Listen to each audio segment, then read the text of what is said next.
Centre 10 लाना। तो मैं 10th क्लास की मैथमेटिक्स पढ़ाता हूँ आपको बता, हम कक्षा 3 से 10 तक 10th क्लास मैथमेटिक्स और साइंस पढ़ाते हैं आपको पे। और ये मेरा फोटो है, तो मैं बीएससी बीएड होल्डर हूँ और मुझे एक्सपीरियंस है पिछले 5 साल से मैं पढ़ाने लगा हूँ।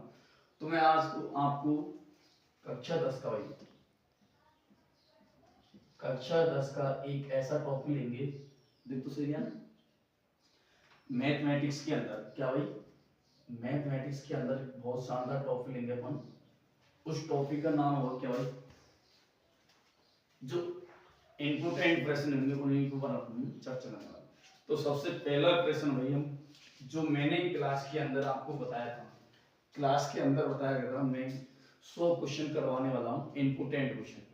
तो वो 100 क्वेश्चनों में से हम आज शुरुआत कर रहे हैं, और आपको वीडियो अच्छी लगे तो लाइक कमेंट जरूर करना दोस्तों।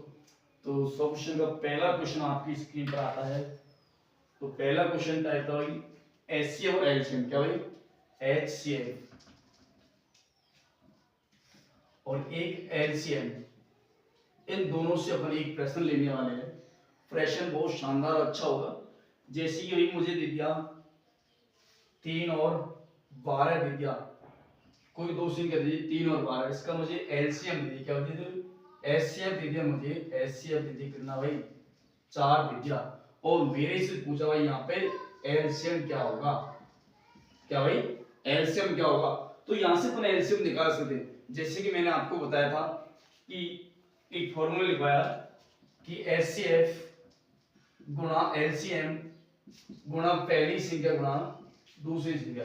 यहाँ से ये फॉर्मूला मैंने आपको क्लास के अंदर भी लिखवाया था और ऑनलाइन भी आपको मैंने बताया था, डायरेक्ट चले गया।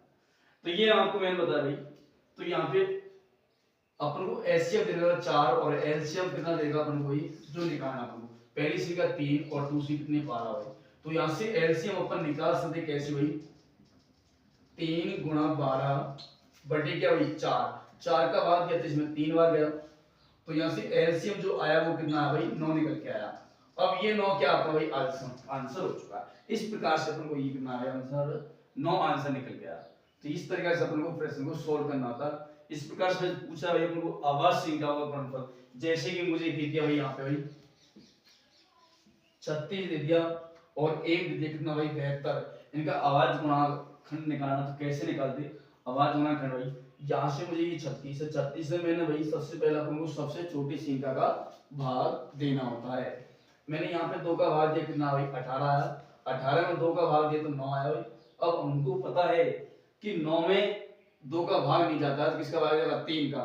तो यहाँ से 3 का भाग दिया तो कितनी बार गया दोस्तों 3 बार गया। 3 में 3 का भाग देंगे तो 1 बार जाएगा, तो यहाँ पे 1 बच गया। तो अभी 1 में तो 1 का भाग जाएगा तो अपन ऐसे ले लेंगे। फिर दोबारा भाई कितना भाई अपने पास 72 है, 72 में 2 का भाग दिया कितना है 36 आया। और फिर मैंने यहाँ से 36 में भाग दिया कितना है 18, 18 में 2 का भाग दिया कितना है भाई यहाँ पे 9 आया। 9 में 2 का भाग जाता नहीं है तो मैं दूंगा कितने का 3 का भाग, 3 का भाग गया 3 बार गया और 3 का 3 में तो 1 बार गया यहाँ से। ये क्या भाई आवाज गुणनखंड, क्या भाई आवाज गुणनखंड, आवाज गुणनखंड। इस प्रकार से हमको निकालना होता है। मैं उम्मीद करता हूँ ये आपकी समझ में आया। ये 1.1 का पहला प्रश्न था इस टाइप की। और एक और आता भाई, जैसे कि मुझे 3 संख्या दे दी, कितनी 3 संख्या दी थी, यहाँ से मुझे दे दिया 18 दे दिया, 15 दे दिया और 12 दे दिया। यहाँ से एलसीएम और एचसीएफ दोनों पूछेगा, क्या पूछा बेटा एलसीएम और एचसीएफ दोनों पूछेगा। तो यहाँ से कैसे निकालना, सबसे पहले 18 निकालना आवाज गुणनखंड से, 2 का भाग दिया 9 बार गया, 9 में 3 का भाग दिया 3 बार गया, 3 में 3 का भाग तो 1 बार गया यहाँ से।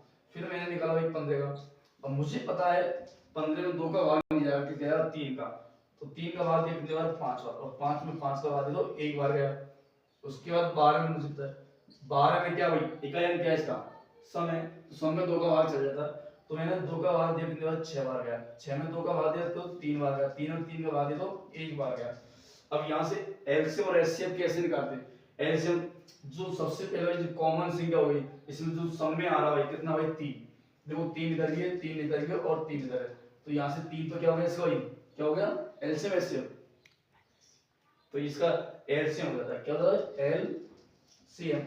और एचसीएफ होता है वो क्या होता है 3 तो लेना ही लेना, उसके अलावा जो रह गया वो लेना 2 गुणा 3, यहाँ पे क्या रहेगा भाई 5, यहाँ पे क्या रहेगा भाई 2 गुणा 2, तो ये हो गया 6, 6 गुणा 3 का 18, 18 पे जो 90 और 90 गुणा भाई 2 180, 180 गुणा 2 360, तो 360 क्या होगा सर एचसीएफ आया।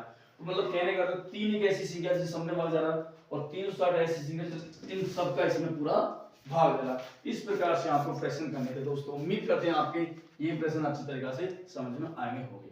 ठीक है दोस्तों, आज के लिए इतना ही, धन्यवाद।